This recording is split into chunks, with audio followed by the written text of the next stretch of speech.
મારો પ્રશ્ન એવો છે કે રાજકોટમાં 18 વોર્ડમાં આરોગ્ય કેન્દ્ર છે, એમાં આરોગ્ય અધિકારીને જઈને તપાસ કરવી પડે ક્યાં આરોગ્ય કેન્દ્રમાં શું સુવિધા ઘટે છે. એ કોઈ દી જાય નહીં, ઓફિસમાં બેઠા બેઠા એમનું હાકે દેવું ન હાલે. મારો પ્રશ્ન આ પ્રજાનો પ્રશ્ન છે, કારણ કે પ્રજાને કંઈક સુવિધા ઘટતી હોય તો આને જવું પડે ને આરોગ્ય અધિકારી તરીકે આંટો મારવા કે ભાઈ ક્યાં શું ઘટે છે. તો આ કોઈ દી જાય નહીં દેવું ન હાલે. મારો પ્રશ્ન એ હતો. ખાસ તો વિનુભાઈ આપણે ઘણી જગ્યાએ જે આરોગ્ય અધિકારી જતો નથી. હા ભાઈ, નથી જતા એટલે જ મારે કહેવું પડ્યું કે ઓફિસમાં બેઠા બેઠા વહીવટ ન હાલે. 18 વોર્ડમાં એટલા આરોગ્ય કેન્દ્ર છે, કંઈક જાતે તપાસ કરવી પડે આરોગ્ય અધિકારીને. એને જવું નથી માલિકો બેઠા બેઠા, આ કેવું ન હાલે. મારો પ્રશ્ન જ હતો.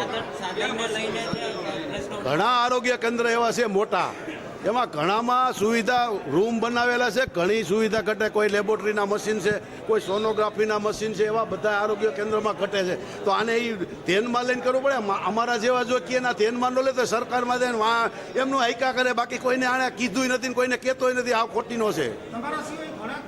ઘણા કોર્પોરેટે કીધું આ કોકનું ધ્યાનમાં લે તો થાય ને. ઓફિસમાં બેઠા એટલે જ મારે મેયરશ્રીને ને કમિશનરને સીધે બોર્ડમાં મારે એટલે કહેવું પડ્યું ને મારે કહેવાનું ન હોય. આ નથી કરતો એટલે કહેવું પડ્યું મારે.